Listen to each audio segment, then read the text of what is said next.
Tammy, aka Jeep Momma, and I'm on the Oregon Trail.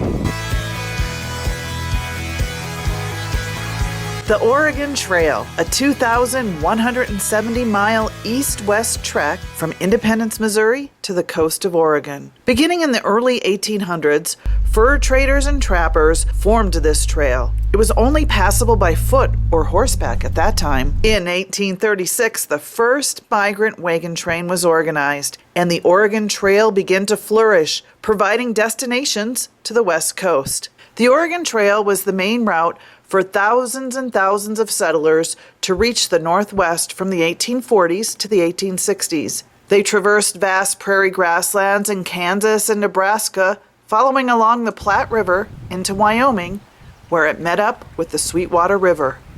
That's where we began our overland adventure. I'm in the gorgeous green rolling hills of central Wyoming on a section of the Oregon Trail. There's still snow, pockets of snow, and it's June, people. But can you imagine the settlers as they're crossing this vast land?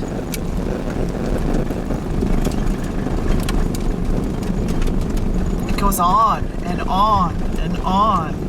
We decided to stop for lunch at a cool clearing with some interesting rock formations. However, we didn't get a chance to explore those rocks. That was a good thing. And right on cue, Wyoming's afternoon car wash.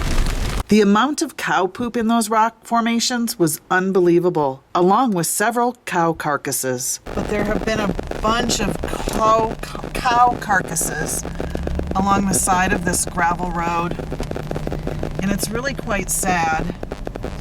This past winter here in Wyoming was a very harsh winter, and a lot of them didn't make it, and they just, died. So our rain has turned into baby hail.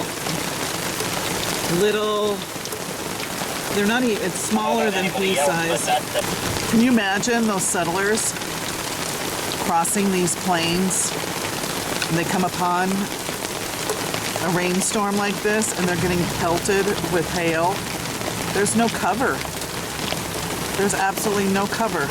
Just like the cattle of today, the pioneers on the Oregon Trail faced the wrath of Mother Nature, enduring the unforgiving elements that exacted a heavy toll on their journey. Hey folks, with this hill climb coming up, or any hill climbs coming up, one at a time, please. Do not attempt to climb the hill until you see the person at the top. As the rain showers arrived midday, the dusty roads transformed into a treacherous quagmire, posing significant challenges for some of the rigs on our overland expedition. So after that little rain shower, this road is now a muddy mess.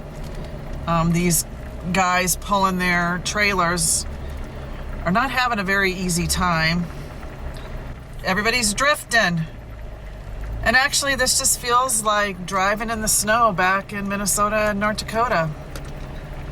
Once you've done that, you can do anything. But look at the mud just caking on those tires. I hate to see what mine look like. But it's a muddy mess. This section of the Oregon Trail meanders along the Sweetwater River, where thousands and thousands of American pioneers trekked with hand carts and wooden-wheeled wagons in search of a better life on the West Coast. Up over a hill, and this is the Sweetwater River, which played an important role for the settlers on the Oregon Trail.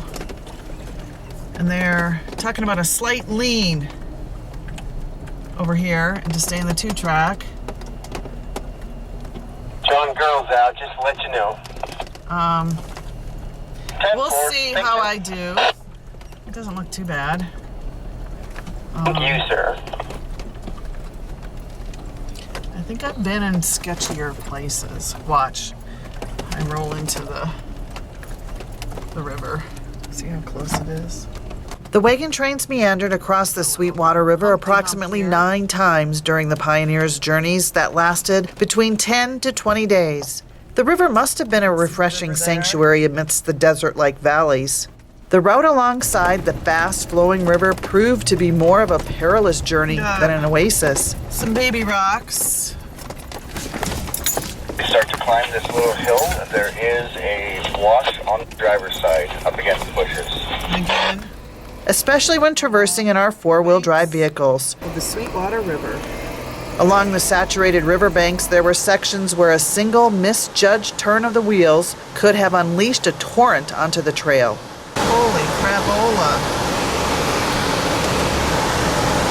I recall moments of apprehension when I feared my Jeep might swerve in the wrong direction on the slippery, mucky terrain, potentially sending me adrift along the river's current. The Oregon Trail traced the river's course, serving as a direct route to the South Pass on the Continental Divide, which was renowned as the most convenient passage across the divide. Bug spray. Bring bug spray. It's been a wet spring and summer. We're on the banks of a marshy, wet river, and that means mosquitoes. The trail starts to climb in elevation once it departs from the low-lying areas surrounding the Sweetwater River. This is not too bad. I can do it. There's a fence to stop me. Ha! Anyway, this is not like Engineer Pass at all, but you still need to be cautious. This detour is necessary to avoid the steep canyon walls that run alongside the river. This isn't bad. If you've been out wheeling and crawling in the mountains, this is not bad at all. It's actually quite beautiful.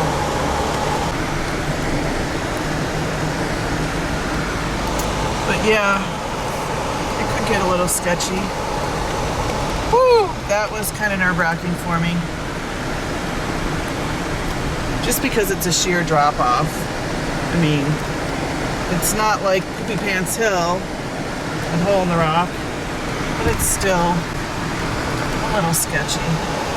We were headed to Rocky Ridge, which marked one of the most challenging sections of the pioneers' entire expedition. In my upcoming video, I will recount some of the dangers and obstacles the pioneers faced, as well as our challenges along our overland adventure. Don't forget to subscribe to my channel to stay tuned and join me on this incredible adventure.